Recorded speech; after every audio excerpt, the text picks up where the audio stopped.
yes. The art. You know, he's the one. Yeah, he bought the artist thing. Yeah, see what. Very good. What was that last semester? The semester before?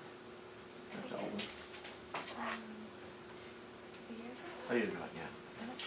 Yeah, I love going to his classes. I think it's because you know he and the other two people have created that encryption. You put that class? No. Oh, you take that one too. It's a very good one. But it's kind of like all theory, but it's and there's Cynthia. Small.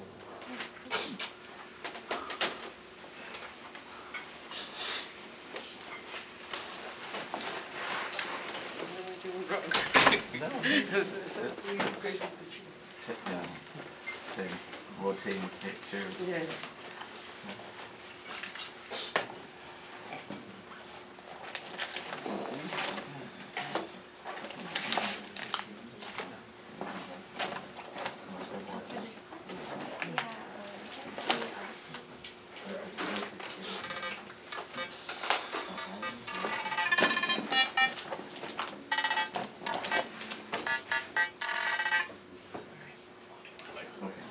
Thank you.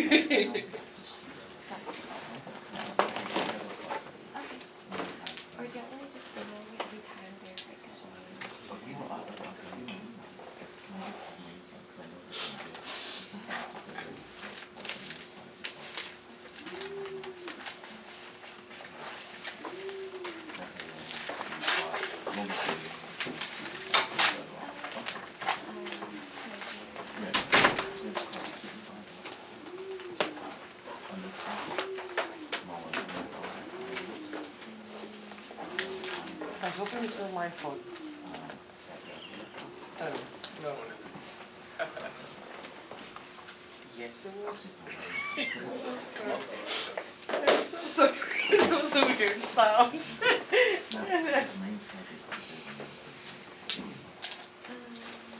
see, when this one also has.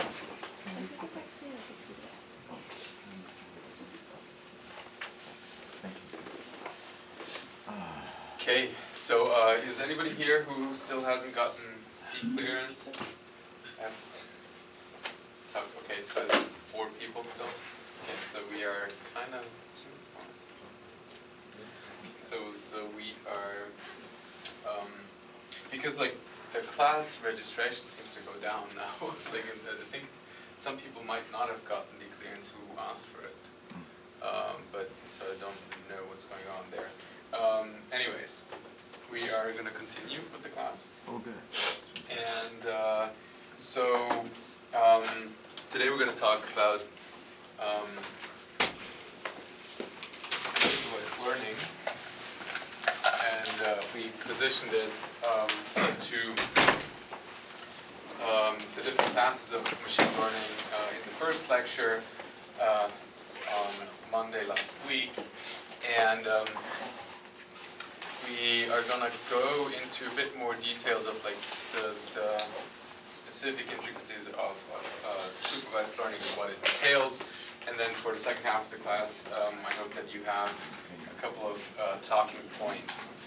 If you don't mind, I would like to not have a break in between the 2 parts because I need to rush to the shuttle bus to get back to ICT because I have a couple of meetings there. Soon after. So let's get started. What are the outline of the lecture? So I would like to have like that you get a thorough understanding of the characteristics and the definition of supervised learning. We're gonna talk about what the different concepts are, like the hypothesis space, and what you can do with these hypothesis spaces. We'll talk about capabilities of, or like we'll try to have like a capability to identify what is a like the supervised machine learning problem, so that you can apply the work on there. So understanding hypothesis spaces, the definition and the like design of empirical errors and error functions. We're going to go into the so-called VC dimension, or the Viterbi dimension, which in broad context is basically a measure of how strong or how powerful a machine learning algorithm is. We're going to talk about Pac Learnability. Pac stands for probably approximately correct. So that's kind of like another theoretical construct in machine learning that basically gives you an idea of like how accurate your machine learning algorithm will be given a certain number of parameters. And then we're going to also, and I think this is going to be next week, and I would like to really focus on that quite a bit, and I would like to discuss really what the main steps are for conducting a machine learning experiment. Like I want you to have those points down, and I would like them to be quite like, you know, you are woken up at 3 a.m. in the morning, you're able to say what you have to do in a machine learning experiment. So starting off from like getting your data set, preparing your data, figuring out like what's my labels, what's my data, then deciding what is my machine learning algorithm that I want to use, defining out of this algorithm, okay, what are my parameters that I need to like adapt and learn, what are the ones that are learnable, and which ones are the ones that I have to validate for, and then how do you do the validation. And then lastly, like how do I do my evaluation, okay? So there are these steps in there that I would like you to understand, where there are different methods in each of those steps, and we're going to go through that like step by step and pretty carefully.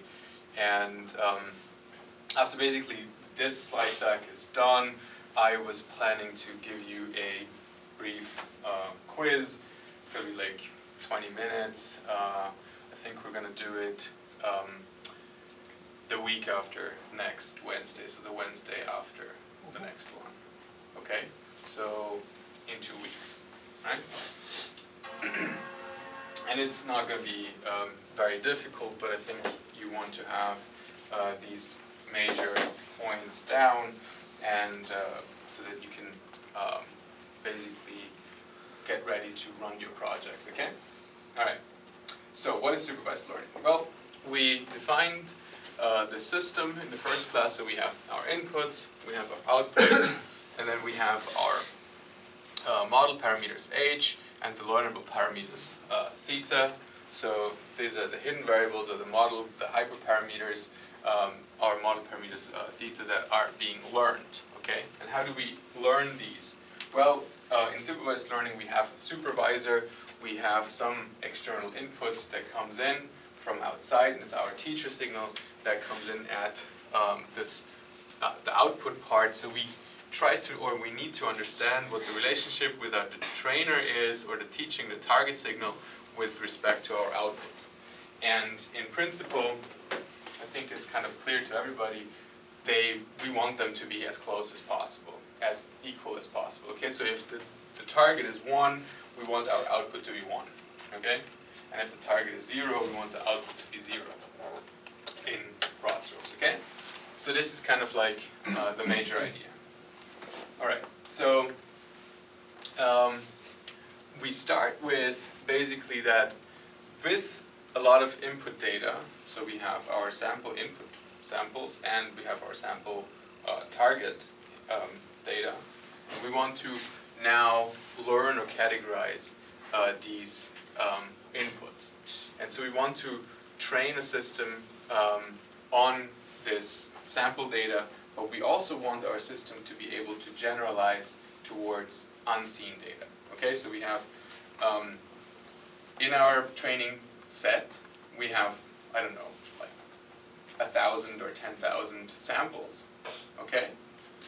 But these are never all the possible samples, right? Like most of the time our input is from like a real number space, okay? So it could be anything, right? So n-dimensional or d-dimensional real numbers. So we are never going to see all all the possible examples, but we're going to see only a subset of those. But still, from this subset, we want to generalize a hypothesis or a machine learning algorithm that is able to classify future examples that we have not seen yet. Okay? So that's the goal. Does anybody know examples for that? The cat and dog. Recognition of cat and dog. We have labels with cats and dogs, and eventually they're classified. No one has a picture of my dog, but it's Yeah. still classified as a dog and not as a cat. Exactly. Hopefully. Then we had the example with the self-driving car. You're never going to see the same scene in a self-driving car again, because the people will be different. They will wear different things. The self-driving car cannot learn from all the streets in the world. It can only learn from a subset of the streets in the world, but it still should be able to drive anywhere, really, okay? So that's kind of like a set of examples. All right, so, and now we project this type of examples or these types of problems into our machine learning diagram that we used before. So we have our training data. We learn a machine learning algorithm that spits out a hypothesis. So that's basically an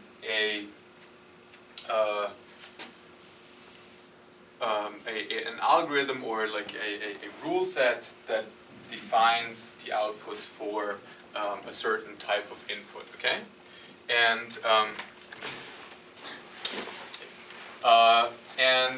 we will have our test data to test or to measure how good our hypothesis works, and even our test data, because it's part of our sample set, is not representative of all the data that's available or that's possible, okay? So even though we are testing on our test set, we're not, and we identify our performance based off of our test set at the end of our experiments.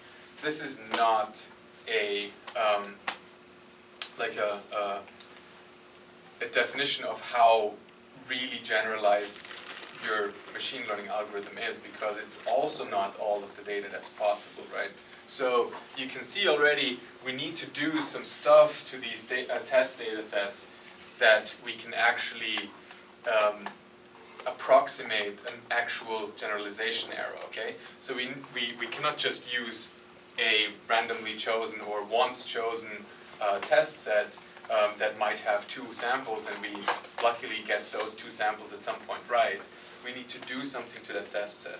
The test set needs to represent the general distribution of the data. It needs to be part of a validation procedure where you maybe use different types of test sets at multiple stages, and in each of the experiments you would always leave the test set out of any training and any adaptations, okay? So you want to have like a fresh test set all the time.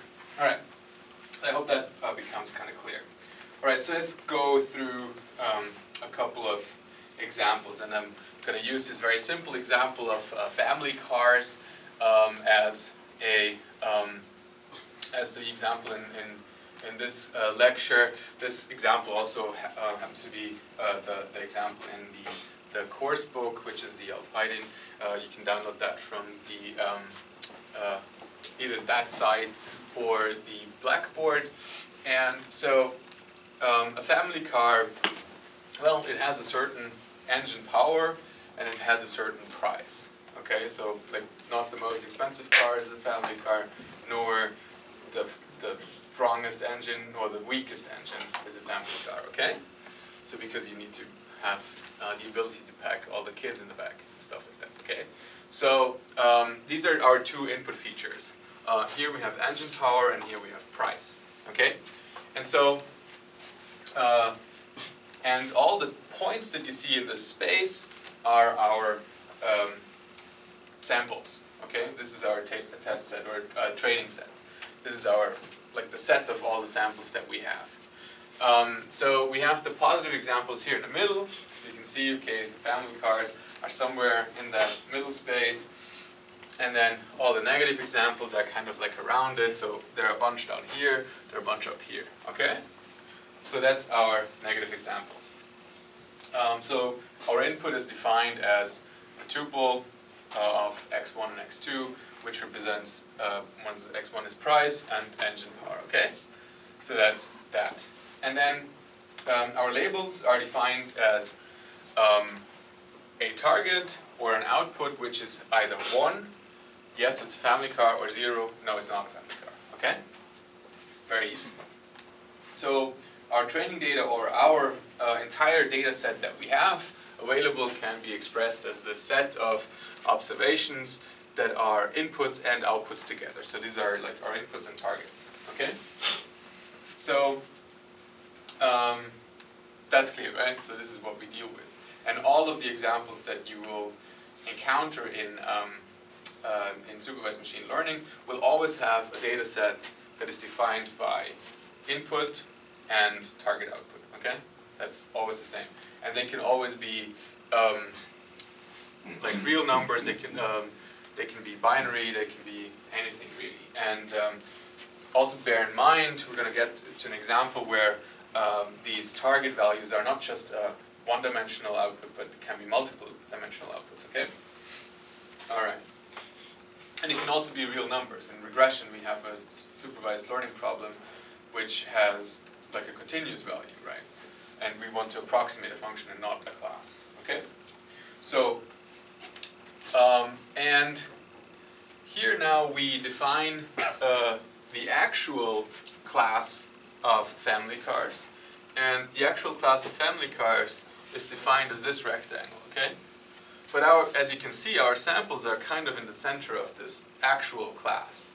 We have no access to this actual class C, because that's like most of the time in like 99.99% of all the machine learning experiments, you do not know this actual class, okay? So the actual class happens to be a rectangle. Well, so what would then be a good hypothesis or a good method to define this rectangle, or the simplest method to define a rectangle? 4 corners. It- So that's yeah. Well, the simplest way to define a rectangle is to use a couple of variables to define a rectangle, right? So what do we need? We need E1, E2, P1, and P2, okay? So we need 4 variables, 4 thresholds, so to say. So, and then we can come up with this rule here. If like the price that we observe, that's x1, is smaller or equal, greater or equal P1 and smaller or equal P2, then we have a family car. Okay, so we want to find this hypothesis. And the hypothesis space now is the class of all these possible thresholds. Okay, so the hypothesis space basically defines in this space we're learning, or we're trying to find our hypothesis. Okay, so in this case the hypothesis space is all possible rectangles. If you train a support vector machine, your hypothesis space is all possible support vector machines with this data. Okay, and if you train a neural network, it's all possible neural networks. That is the hypothesis space, okay? So that's what this defines. Alright. And our learning algorithm ideally finds the threshold that approximates C, so we want to really actually find those 4, but because these are real numbers, we can like find any of these kind of possible examples. And so what we want to find is a hypothesis that given an input x, so it's a tuple of x2 and x1, we classify this example correctly. So what are other possible hypothesis spaces? Well, I mentioned it already. You can find neural networks, you can define support vector machines, etc. But to remain simple, we can also, for example, define a circle, right? In a circle, what do we need there? Well, we need a center point, which is 2 variables, x1 and x2, and then we kind of need like a radius, Okay, so we need 3 only. If we want to have an ellipse, we need 2 radii. Okay? Great. So, so now we want to find, based off of our training set, a bunch of or different kinds of hypotheses. So, so we have a small set of observations, and in real life we don't actually know the C, so we already talked about that, but we need to approximate this, so we want to find this hypothesis. And in order to measure the hypothesis quality, we need to define an error measure, okay?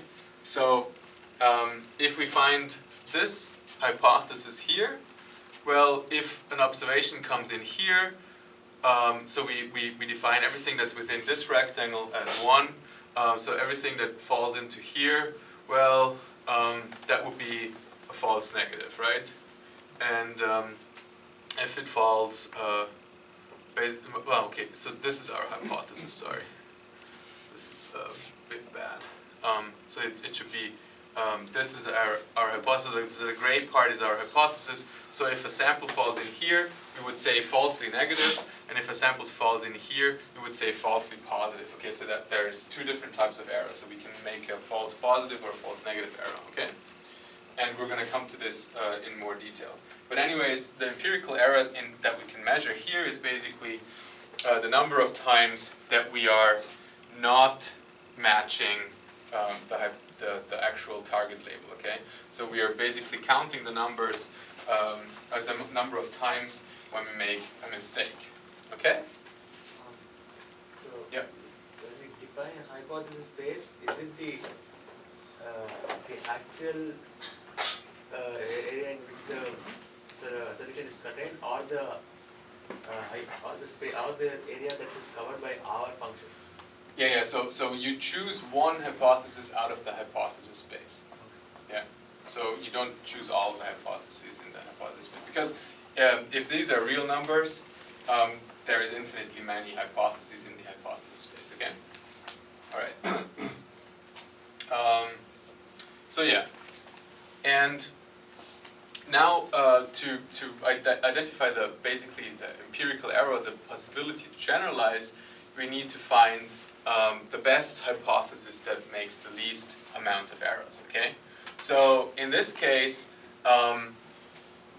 in the provided example, there are infinitely many hypotheses that result in 0 errors on this test set or on this training set. Okay, so I can find any hypothesis that has like a threshold for P1 that's here, somewhere between here, and a P2 that's somewhere between here, right?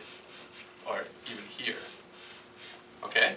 And then for E1, it could be somewhere, somewhere between here, if the P, and then somewhere between here, okay? So we can find infinitely many of those solutions. And, but it is important that we basically find a solution or a hypothesis that is as close as possible to the target C, which is still this space here, right? Okay, so the C is still defined, and we want to come as close as possible there, and not make the too many mistakes in a generalization, because we don't observe all the examples. So we can come up with infinitely many, but not all of them are good solutions. Okay, so we need to define what is a good solution. So let's look at the most extreme solutions that are possible. So we have C still here as this class. So this is the target, what we want to approximate. But we have one solution that's the most specific, which is the most narrow around the positive classes, and the most general one, which is the widest and like only borders with negative examples, okay? And somewhere in between those two is the best solution. And so which one will we choose?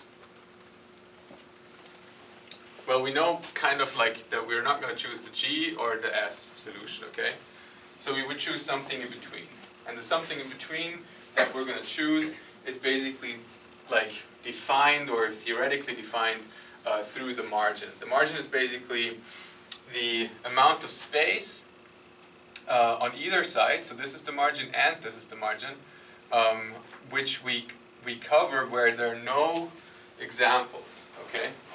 So basically we try to be as far apart from each positive example on each side as well as on each negative example. So we choose something in the middle. So the margin is basically halfway through the entire distance between the closest positive and the closest negative example. So we want to maximize the margin. And we already heard this previously, that support vector machines, for example, try to maximize this margin. Okay? So our empirical error was the number of mistakes we make when we come up with a hypothesis. Okay, so if we choose a hypothesis that somewhere like defines this, we make a bunch of mistakes. So these will be mistakes, these will be mistakes, and so on. Okay, so we count those. So like, and we said we can find infinitely many that have 0 empirical error if we define our empirical error as this. Okay, so does anybody have an idea what we need to add to our error function that we're able to find this margin? Or this like a classifier that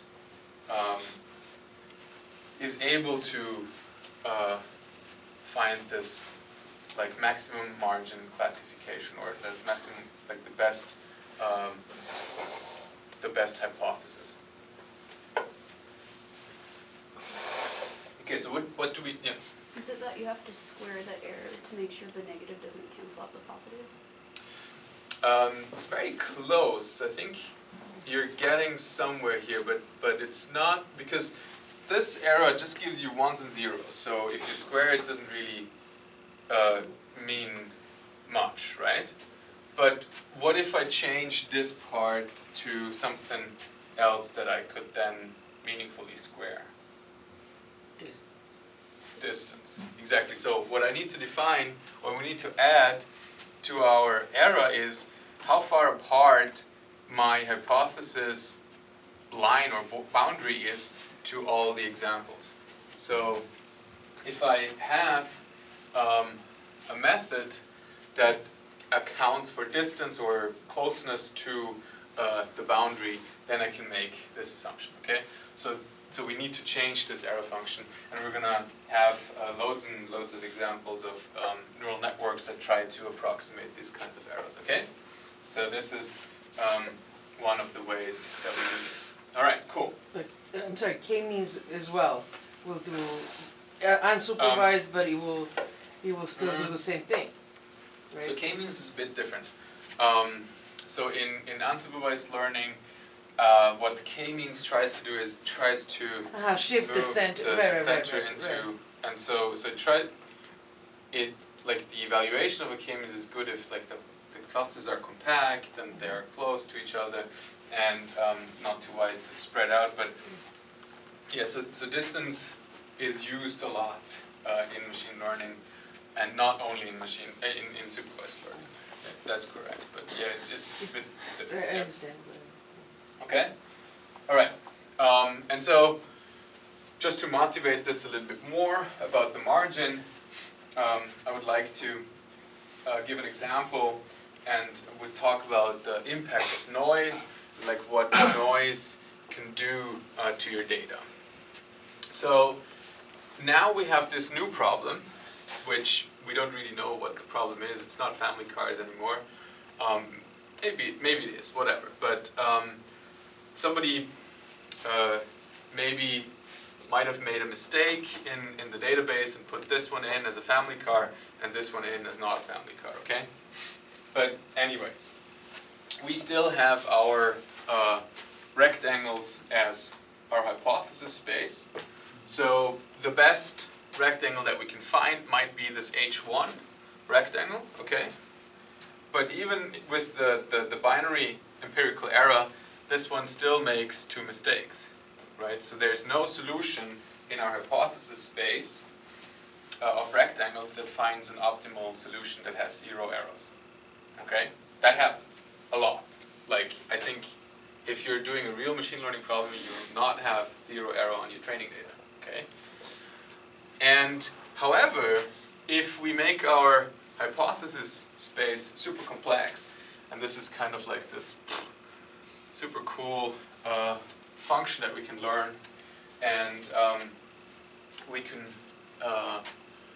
probably would have to define this function through like a lot of like, you would have to have some points here and then some Bézier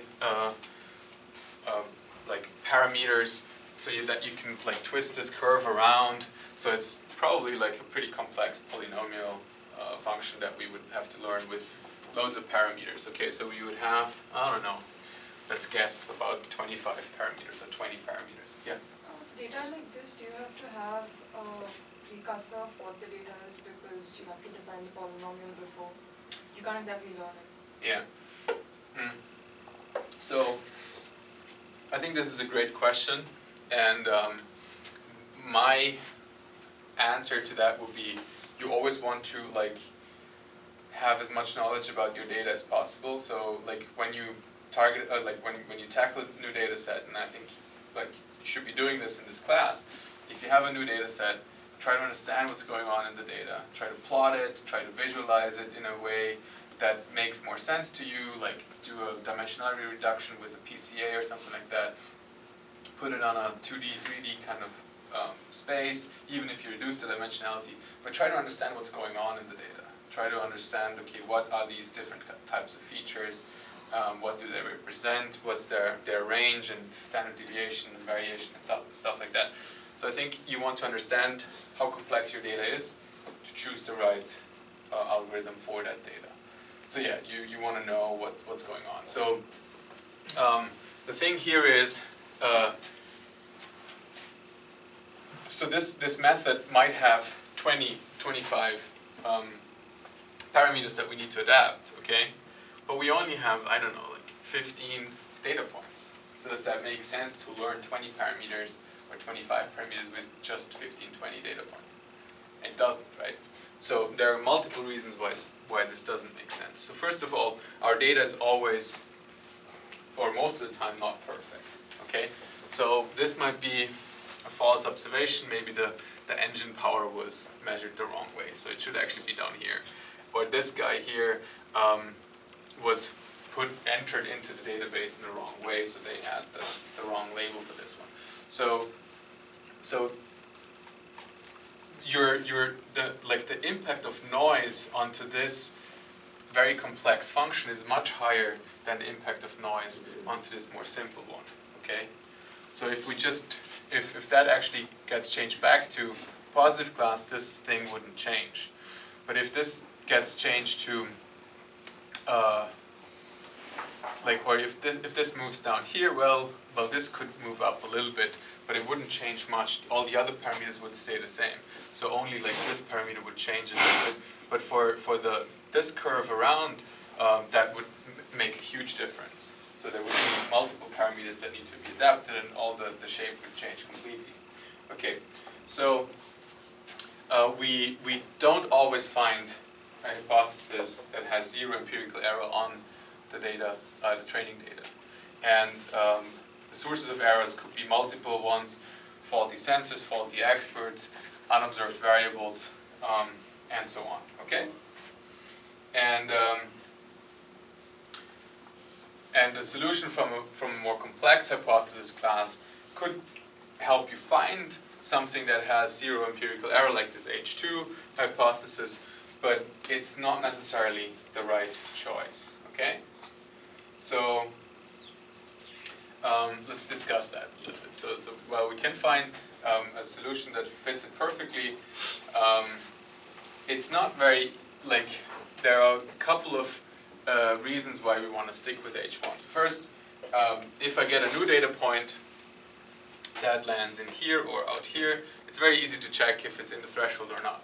Okay, if I if I have it out here and I use H2, it might be quite difficult to actually identify if it's within or without or outside the boundary. So you have to do a lot more computation to find that out. Further, you're not alone. Like if you do machine learning in a company and you achieve some target, you also want to be able to explain to your boss like what's going on. And you're like, yeah, but it doesn't make any errors on our training data. But like, yeah, so what's going on? What is a family car hypothesis? So you might not be able to identify that anymore in simple words. So you just want to explain, okay, this is going on, okay? And lastly, if the training data changes, a simple model with less parameter changes a lot less if you change your data.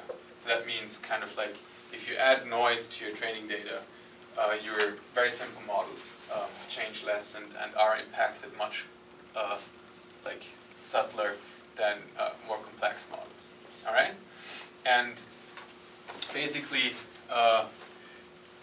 as a rule, if you find a very complex model and a very simple model that have very similar empirical errors, then you might actually want to choose the simpler one because of all these reasons, and this is called Occam's razor. So you want to kind of shave off all the unnecessary overload to find the most simple solution that explains it in a simple way, in an easy way, and doesn't get impacted by noise too much, okay?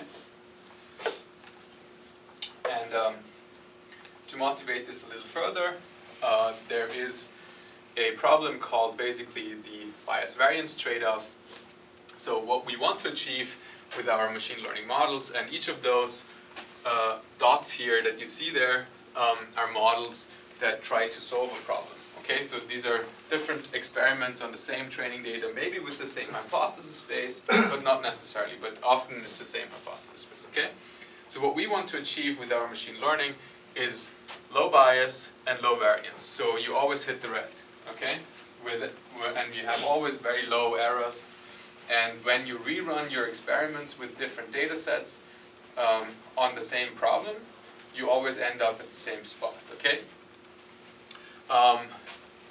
If you get this, which is basically, you always kind of like have some error, but it's pretty close to each other, you have a low variance problem and a high bias. So your bias is high, so you often make mistakes, but your model doesn't really change much. Okay, so maybe you want to, in this case, increase your complexity of the model, for example. You want to maybe use something that is a bit more powerful to get a lower bias, but then you maybe increase your variance, but you'll see, like, you can tune that, okay? And then this is what happens often is, like, you have kind of a low bias, but a high variance. So, like, you have a powerful model that learns the problem pretty accurately, but if you change the data set a little bit, you just remove a couple of data points, you add a couple of other ones in your data, your model jumps around a lot. So that's why often in machine learning experiments, I would like to not just see the best performance that you could achieve, because that could be that one, but that could also be just a mistake or an accident. Because maybe the more general, or the generalized error is more like out here somewhere, okay?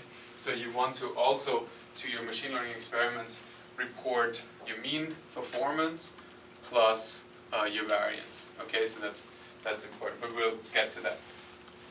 And then the worst case, obviously, is if you have a high bias and a high variance. That basically means you're screwed. So try to approach it differently. Maybe remove or try to find better features or better variables that define your classes better. Okay? Does that kind of make sense to you? All right. And yeah. So can you explain more about the bias and variance? Yeah. So basically, that is the next slide here, where we have in machine learning, our problem is defined by two different sources of error. Okay, one error is if you're like make a lot of mistakes, versus you make very few mistakes.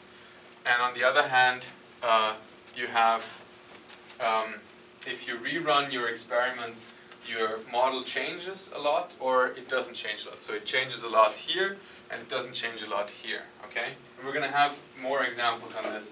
And so what we want to do is we want to optimize both of these problems at the same time, okay? So we want to find basically this spot here, okay, or maybe this spot, where we have a low bias, which means we have a low error on our experiments, so we make few mistakes. But also if we rerun our experiment on different subsets of our data, we always end up kind of like at the same solution. Okay, so variance basically means that your fluctuations of the error are low. Okay, so you don't have much fluctuation in your model. And the bias means you make small mistakes. So you can have no fluctuations in your model, but you make a lot of mistakes, right? That's basically here. And that's often what's, so if I have a very complex model, I want to classify dogs and cats, and I allow, I don't know, I take the color of the fur only as my classification, okay? So if I train on this subset of cats and dogs, I might find that, yeah, statistically there are more brown dogs than cats, okay? So, like, classifying every brown fur animal that I see as a dog makes some sort of mistake, and it doesn't ever change because, like, changing the subset of the data that I have doesn't really change my model at all, okay? But I make 30% mistakes, okay? And, but if I make my classifier super complex and I change my data set, sometimes I might have like just two less smaller dogs, and so like if I have very complex features about the dogs, my classifier might change a lot if I use all of those features. But I make little mistakes all the time, but the classifier always ends up to be a completely different classifier, okay? So it doesn't at the end give us a solution that I can explain for all of them, okay? Does that make sense? Yeah? So, and we're gonna have this problem multiple times, so this comes back and forth a couple of times more often. And I think in the book it's also explained quite well if you wanna like get an additional source of like language or explanation of that. Okay? Alright, so and so it's kind of difficult to solve both problems at the same time. And we're going to get to why this is at a later stage. And then just to basically summarize Occam's razor again, oftentimes simpler explanations are more plausible and any unnecessary complexity should be shaved off, okay? So that's just to formalize that. Alright. So, as promised, we're going to also talk about what if we have multiple classes or multiple outputs or targets as our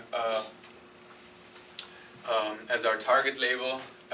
And in this case, we have three classes, so we have red, green, and blue. And you can code this in multiple ways. So you can code this as like a binary, for example, just with two variables. 1, 1 will be the third class, and 0, 1 or 1, 0. You can classify, or like you can code this as a 3-dimensional output, but you can also just classify it as 1, 2, 3 in one output. So there are multiple ways to do this. I often recommend just use 3, 1 or 0 for a certain class, so you have a 3-dimensional output. Okay? So, and in most real-life problems, we have this case where there is no way in a simple 2D world where we can separate these classes perfectly. And I recommend just trying out the Fisher-Iris problem yourself. You can download this in either Scikit-learn or MATLAB. I think it's there. You just, if you want to check it out. We used to do this as the homework example, but I think it's a bit too simple. You can just try it out at home, and we're gonna start a new homework probably next week, where we're gonna do a little bit more complex machine learning example than this. But I think if you look up like Fisher iris, I don't know if, yeah, iris flowers, and you should be able to find this on MATLAB or a Scikit-learn. Very easy. But so what would you guys choose as a classifier here? Or as a hypothesis space? What are your options? And remember, until now actually we only have two class problems, right? We're classifying one versus the other, right? So you still have two class problems. So what would be an option?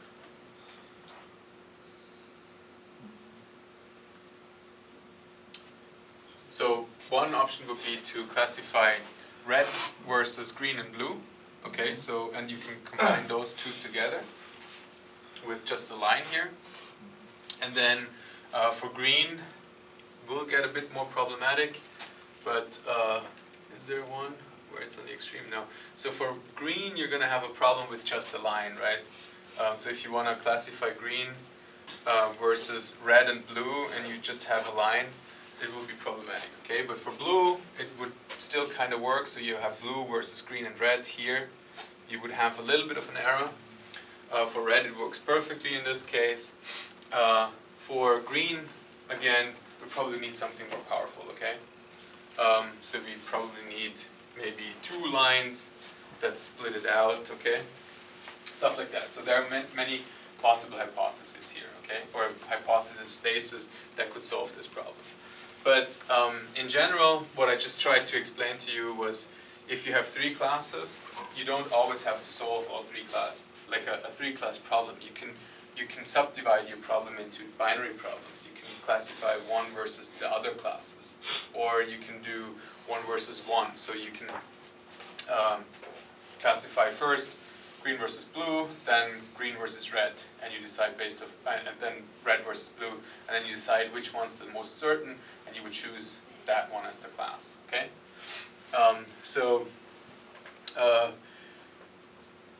Well, basically, you can. So multi-class problems can be reduced to k two-class problems, which are the one versus rest ideas, or k times k minus 1 divided by too many one versus one class problems. So this is one versus one problems. And so with three classes, we have three problems. So we have 3 times 2 is 6 divided by 2 is 3, okay? And so on. So is this kind of clear? How you can just reduce that? So what we learned today is basically you can solve any multi-class problem by just reducing it to two-class problems. Okay, and you just have your hypothesis, you try to adapt those. All right, and then your hypotheses are basically the following. If you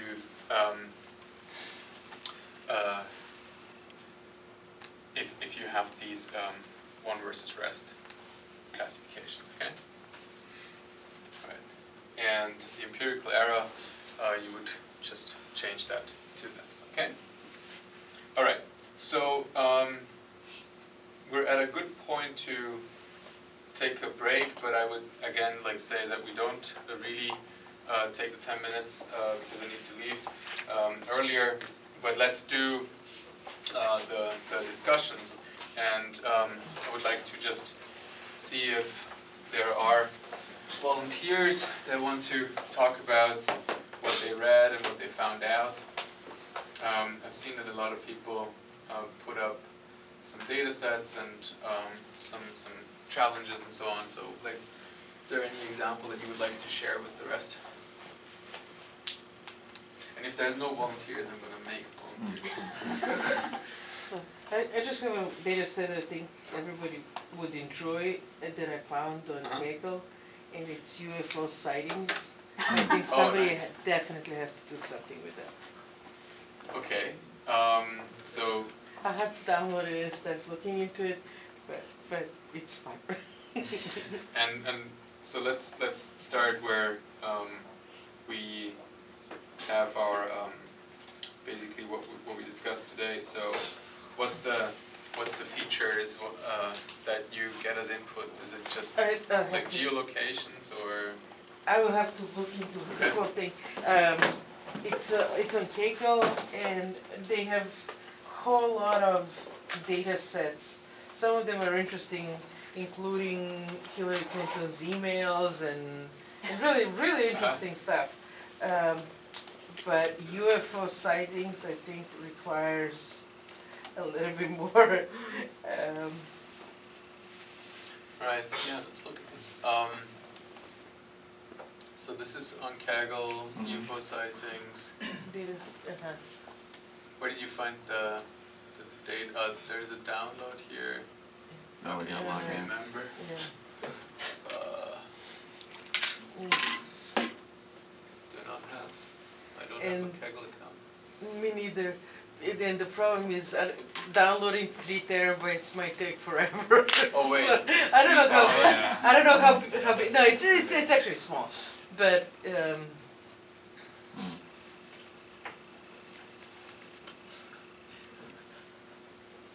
Okay.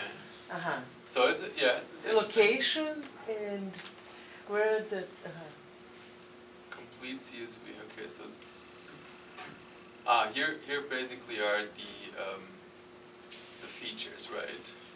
So you have date time, when it happened, cities and states. So you already see like there's a latitude and longitude, so it's basically location and some description, some comments, and you can already see one of the issues that we're also going to talk a little bit about, I think probably next week, where you basically have multiple types of data sources. So there's like, and the most machine learning algorithms that we're going to talk about are going to like to have real data as input instead of like text or like categories, but you can always recode a category like age ranges if you don't want to have the exact age, but you only have like 4 age groups. You can code that into 1, 2, 3, 4, and so on. So there are ways to change data. In deep learning, a lot of times people would change text into numbers as well, so that the deep machine learning algorithms and neural networks have better way to deal with that. So yeah, this seems to be a kind of cool data set with interesting possible features and ideas. So that's kind of cool. Okay, so what is this? This is scrub data set. Okay, interesting. Yeah, that's a cool data set. Data set contains over 80,000 reports of UFO sightings over the last century. And then you can also make this, because I don't think that they have like a non-UFO sighting examples. So what would happen is kind of like you would change this problem into maybe like a more unsupervised problem because you don't have a secondary class that you wouldn't be able to compare to. But yeah, so this is quite interesting. So they already talk about this, like, are there trends over time? Do they tend to be clustered or seasonal? So I think K-means. Yeah, you can do K-means, you can do mixture modeling, but I think one of the things is also that UFO sightings, I think, have stopped, mostly. Like, No! because So disappointing. of people not being interested in UFOs anymore. Yeah. And I can see that, but it's, okay, Some of that's them are interesting. really fun, including the World Bank and population trends and all these other stuff there. I think there's a World Bank global economy data, which is quite interesting. It's probably a large set. and you can learn a lot of things from there. Right. Yeah, so, So what would be interesting is not just prediction, but let's say trends for the whole region. Because then you can see that you can figure out if, and then it will be interesting to find correlations. Like is China correlated to Angola, and you know the where the Right. where the investments are, and is there any correlations? yeah, It will be interesting.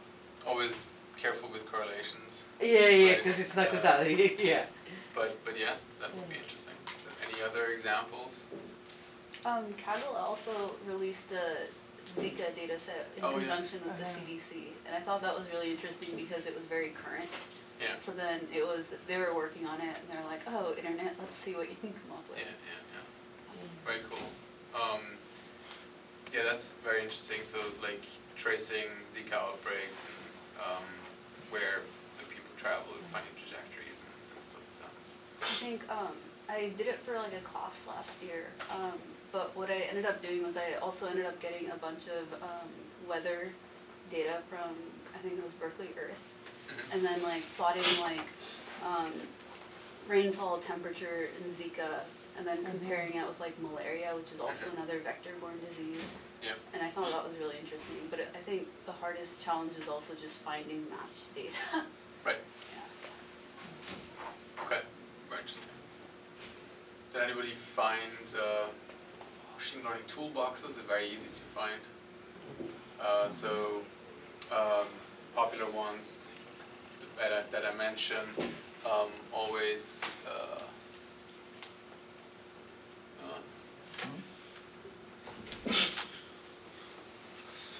Jesus. Scikit-learn is great. That covers really like a lot of the methods that we're going to discuss in this course, from classification, that's supervised learning, right? Loads of examples here. Regression, again, also supervised learning. Clustering, often unsupervised learning, not necessarily. Dimensionality reduction, that's also considered machine learning, or can be considered machine learning. You can use clustering to reduce not necessarily dimensions, but data set, or you try to identify prototypes of your data, and so on. And Li-Xing is going to give an intro on scikit-learn next week, and I think if we look for why is it so small? Oh, Let's search for Fisher Iris data set. There it is, So yeah. there is already the data set wow. that I mentioned. And You can code. play around with that, plot it in this case, or just use it for classification if you want to try it out. So that's easy to do. I think you just from sklearn import data sets, and then you just do load iris, and you loaded the iris data set. Okay, so that's very easy, and Li-Xing will go over that. So that's one of them. But how about UCI? They have a data set. Yeah, UCI has Mhm. great data sets. Yeah. And there's the one where KD Nuggets. Is that the one? I don't know. You ever heard of that one? Yeah, but so UCI really is fantastic in that sense that you can check out like data variable or like data types, like the default class classification, regression, clustering, etc. So you can go wild on that one. The interesting one here for this UCI data set is also, or like this data repository is, a lot of these are used for challenges, and you can just look, for example, for a number of instances, how many, what's the largest one? Well, that's a couple of million, I think, isn't it? Yeah. Yeah. And then, so you can see there is a lot to be done here, okay? So here you can do classification and clustering on this data set. These are even time series, so that's great. Like at a later stage in the course, we're going to talk about time series classification. So there's this, that's a really great example, or So there will be an HMM set, something that you would use HMMs if Yeah. there's a time series, right? yeah. And this is actually also likely going to be where we're going to find some examples For HMMs. for the course. Okay. Another data set. How about Google? Google has a data set. Yeah, Google has many data sets, I think, but also Cypher, which are image classification problems. You can download those. They can become a bit bigger. I think if like there's a Cypher 1000 too, I think, and so those can be a bit more like larger in volume. Other data sets, so yeah, also,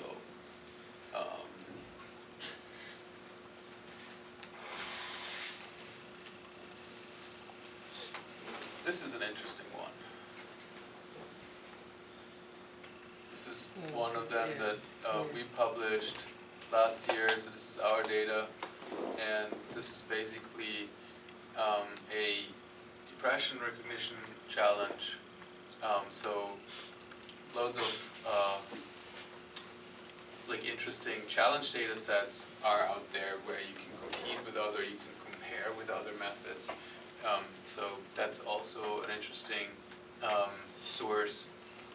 And you can, for example, get this data set from us. It's about 200 interviews with individuals with and without depression.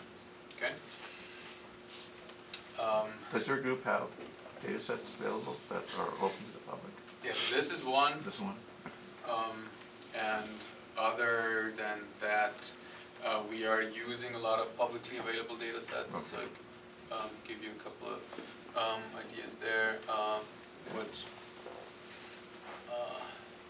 What we are often using, and I think I will be able to give you access to this, is the Linguistic Data Consortium.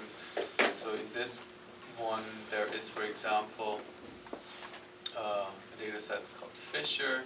This is the Fisher Training Speech Part 1 and Part 2 data set.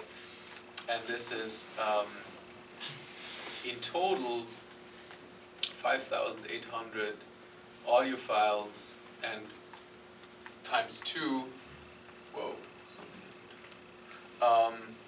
and so that was about 10,000 audio files that are all 10 minutes long, so it's like 3,000 hours of data, which is pretty crazy. Wow. And so this data set is a lot of fun, and it's completely manually transcribed, and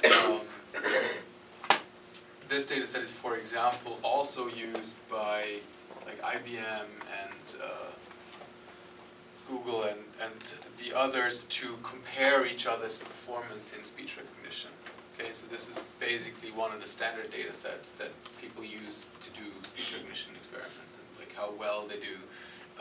And so this is the data set, for example, that IBM last year at InterSpeech presented a paper where they almost got human performance. I think since then they have been beaten with like better than human performance in English and Chinese speech recognition, whatever that means, right? Like that's debatable, that better than human speech recognition is meaningful for an actual problem. Okay, are there any comments or regards to like what you've read in the articles? I've provided a bunch of articles, and so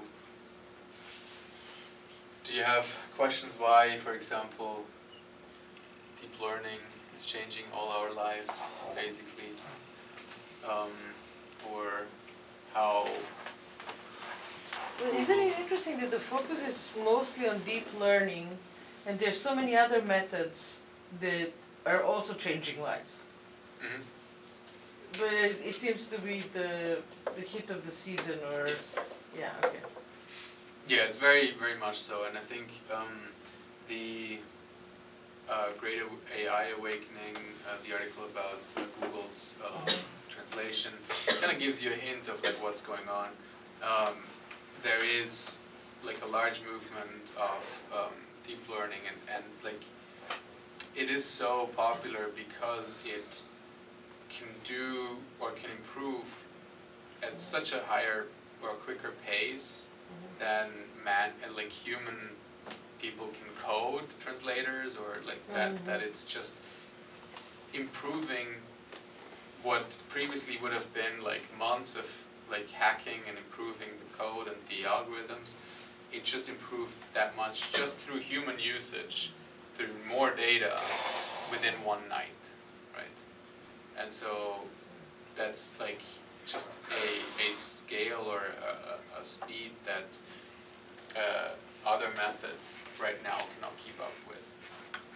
And I think it's kind of interesting or like funny to also kind of read a little bit about the history of all of this, where basically Rosenblatt, and we're going to talk about the perceptron, came up with this in like the 50s, but then it was killed. Like machine learning, where like neural networks were completely out of favor, and then we only worked with machine learning algorithms such as like support vector machines or hidden Markov models for speech recognition or for classification for many years, and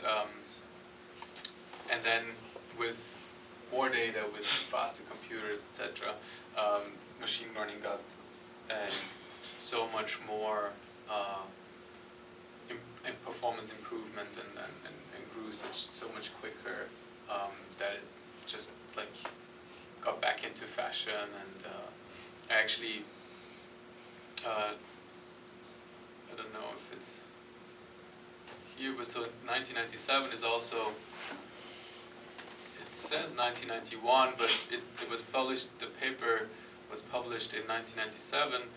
It's just like the Hochreiter and Schmidhuber paper on like short-term memory neural networks that are right now used for all the sequence classifications and the generation of translations, etc. Sepp Hochreiter basically just told me on a conference that it was kind of like a joke for them to make this model. Like it's way too complex. Like we just wanted to show it might be possible to deal with these problems of vanishing or exploding gradients in a smart and very complicated way. But they thought it was a joke back then. Like they didn't really use it for long-term machine learning. So that was kind of fun to hear. And then yeah, it moved on. So last year, Go beat like AlphaGo beat the first like I think human world champion Lee Sedol, and I think it's going on from now on. So did you have any questions regards to like? Yeah, there was one point that kind of interests me a lot. It was the article actually talked about like a lot of theories and principles has been like brought in back in the 1960s or 1950s. Like those theories has been existing, like neural nets, things like that.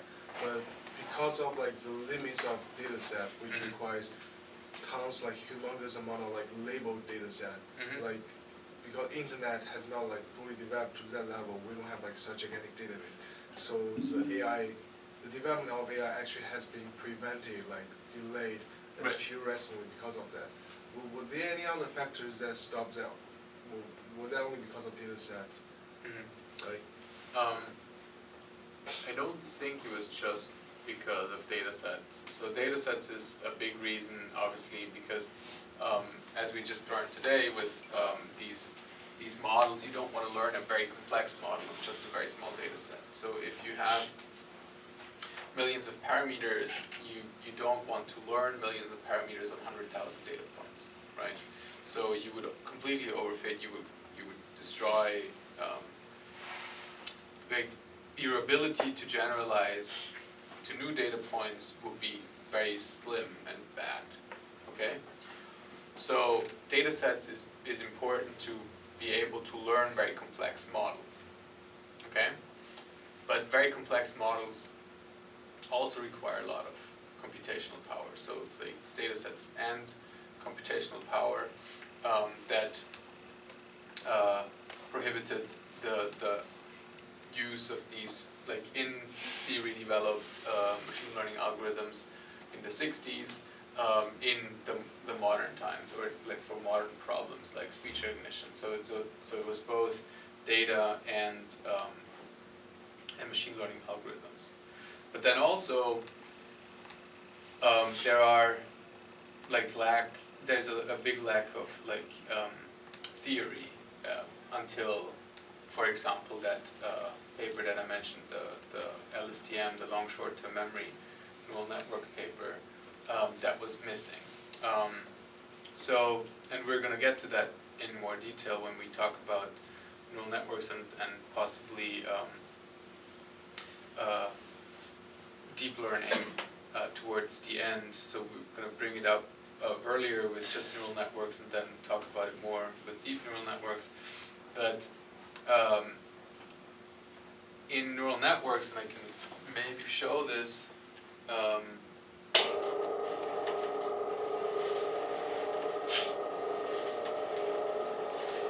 So what the brain has a trillion synapses where we can computate where a billion.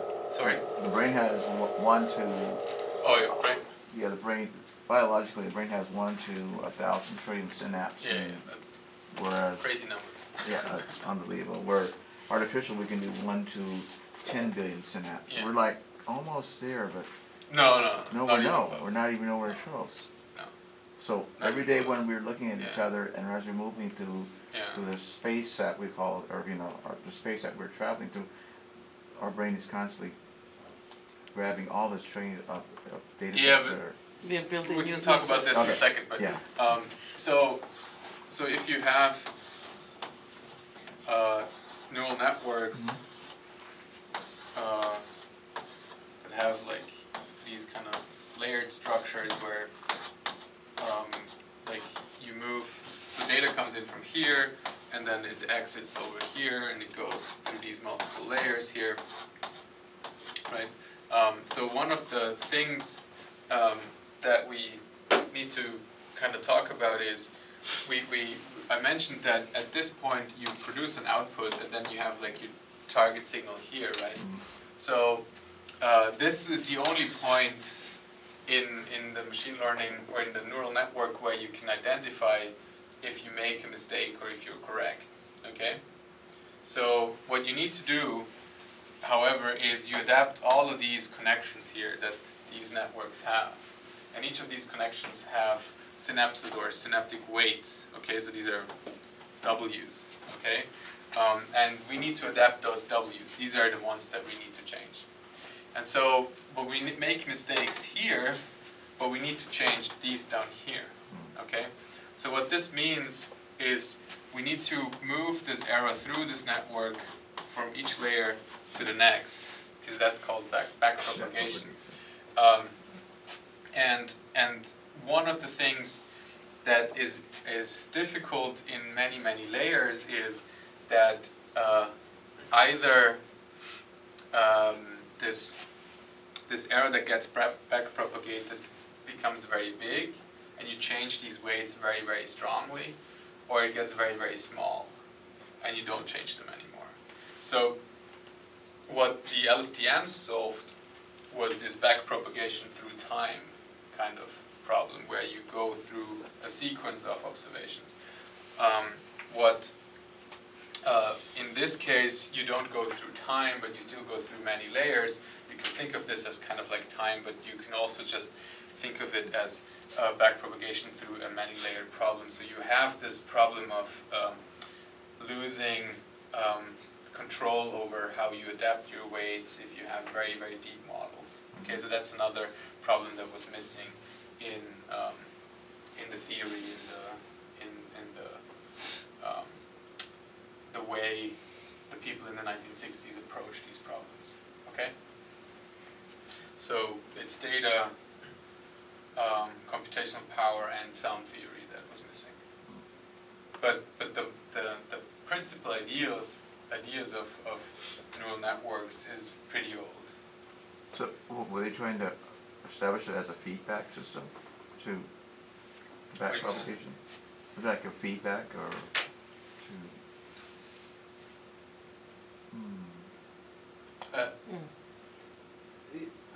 I think you will be pleasantly surprised once we go through this lecture. Yeah. Right. Because how you calculate this it makes this neural network usable or not usable. Yeah. So the error backpropagation is in the end not that difficult. What in the end you're doing is you have, like, if this is my error and this is my like parameter space, and the error looks something like this, and you start somewhere up here with your error initially, and you try to just move towards the point where your error is the lowest. So you change your parameters accordingly, so you need to change your parameters to move in this direction until here, basically. And this is done through this basic, like, what you're doing is you have a function here which is your empirical error function, and then to know in which direction you have to change your parameters, and this error function, very importantly, is dependent on your parameters, right? So the error function is dependent on the parameters. So what you can do is you can derive for each parameter, for each of these connections here, right? And you just use math to find the derivative of this, so the partial derivative for each parameter separately, and then you change the sign of it, because the derivative gives you like the slope, right? And then you just move in the negative direction of the slope, which means you're moving down. And if you choose to move in the positive direction, you move up there, okay? So that's kind of, that's how you solve this. We're gonna get to this much later, but not much later, but we're gonna talk about this in detail then. So this is basically what we're trying to do in these model change, like adaptations, and this is called like gradient descent methods.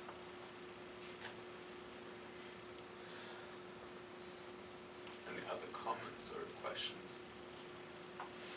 Yeah, so at the end of the New York Times article, they talk about how, like, radiologists, you can kind of replace their jobs because they're kind of doing pattern matching. So I thought that was really interesting because I always thought like automation would only solve like low skilled problems and just let like other people solve more complex problems, but I guess now we're giving like so much power to like machine learning programmers. We kind of have to like ask ourselves if we should like take a step back and ask if we should actually be solving these type of problems. So Yeah. that was kind of interesting. That is a great point, and I think I don't know if this is like an official term yet, but like there's kind of like this automation paradoxon or paradox, which basically talks about exactly this, like where you have these highly skilled workers like radiologists, they got an MD, and you are starting, or I think Baidu was starting to replace them, and basically achieves power, like classification accuracies that are possibly better than what a human could do, because humans get tired, humans might not be concentrated, might get distracted, and so on. Machines don't. And so doctors certainly is one area where automation can take over quite a bit, and as a example here, for like this machine learning algorithm has seen so many examples of radiology, cancer pictures, or X-rays that a human could never see that many, right? A human can learn kind of like a concept and like some pattern that they can recognize, and that they do that very efficiently. But a machine has the ability to see so much more data than a human could ever do, that it can learn some different approach to that. Also, if you think about comorbidities of very rare, or comorbidities or symptoms of very rare illnesses, a human doctor might have never heard of that illness even, but the machine has potentially access to all people's medical records, right? And so they could learn like connections between those, and the same for law, right? Like a lawyer can never read all or can never know all laws, but a machine could potentially have access to all laws at the same time. Right? But I think, I think machine learning people also need to get down from that kind of like God complex and not solve everything.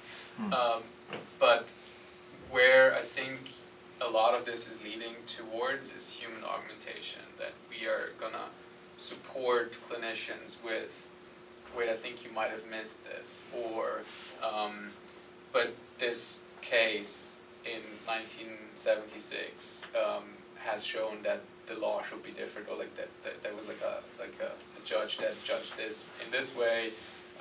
We can use that to defend our client or something like that. So I think in the end it will go more towards augmentation or support rather than replacing them. Yeah. So we should embrace this. We should embrace this, I Yeah, think. definitely. Yeah. There's a great book, it's called Future of Professions by Father and Son Saskind.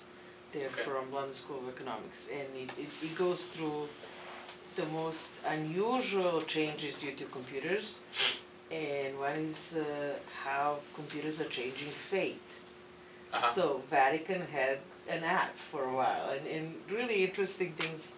Korean churches are changing because of the integration of computers, not just machine learning, but overall. It's really interesting. They're putting this, I would say somewhat optimistic, but obviously a warning for how much our societies will change in terms of professionals because of all the influences. It's Yeah. quite interesting. That's cool. They just had an article from the book in Harvard Business Review, I would say 2 months ago. So it's interesting. Any other things? I think it would also be really cool to see machine learning augment preventative efforts, like preventing outbreaks from happening in the first place. Yeah. Or like heart disease or obesity.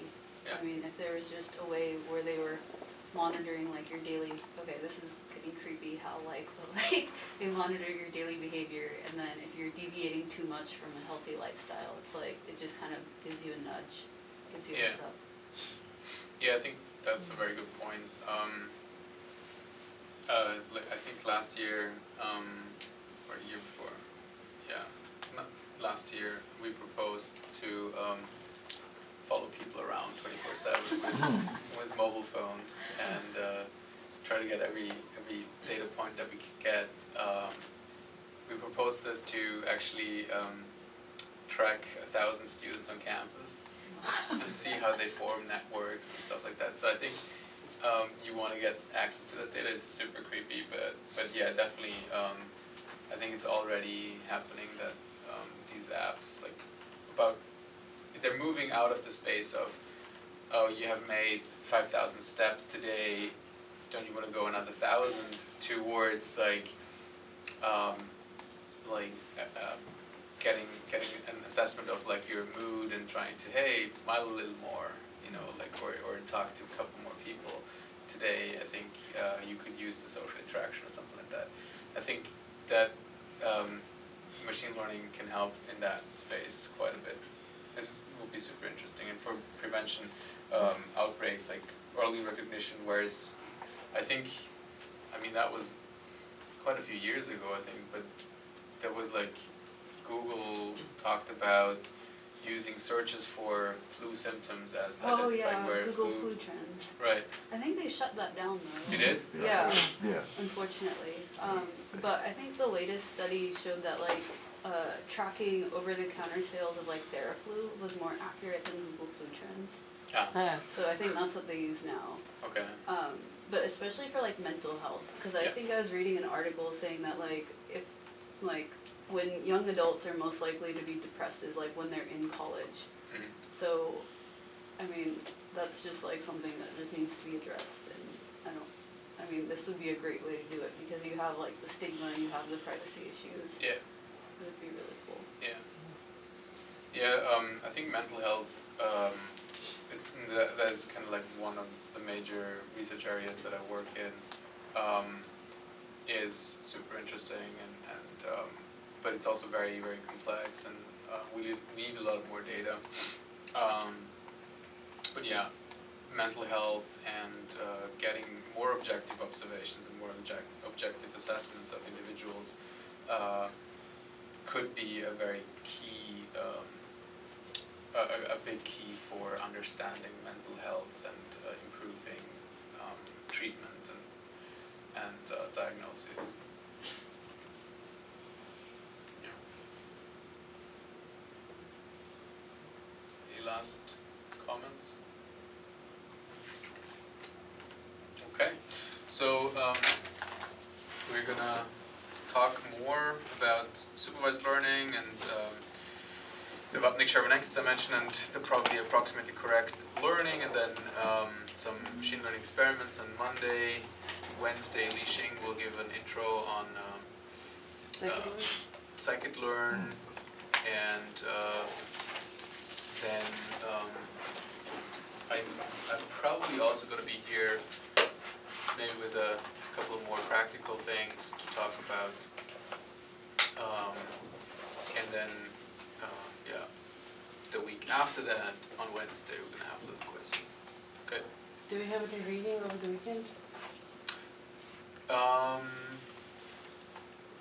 Yeah, I might post something. Yeah. I'll send an announcement out. Yeah. Cool. Yep. Right.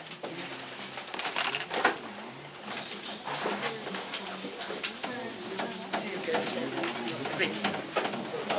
Yeah, sure.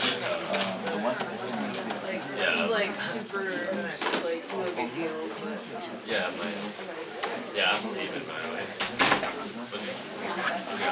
Yeah. I'll just like save it as a Yeah. thank you so much. So you want me to send you that one? I have notes, like if you know things, it's just like if he says anything about Yeah. honestly, it's like super low maintenance. Yeah, just, you can just like email me or something to remind me too, because I'll probably forget. Yeah, I was like, okay, I'll like remind you of everything, but it's like super minimal effort on your part. It's Just just like, I don't want to like miss anything. check out a couple of like if you can find something.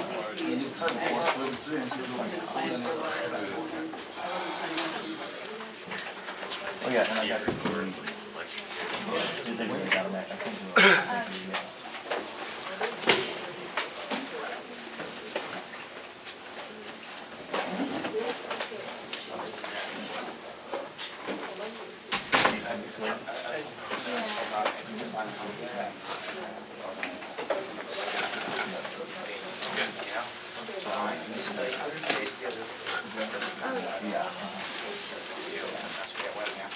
I made it. Oh, it's so the lecture I slides think I'm put all the other on ones Blackboard in a for board. the first class. I think they're already there.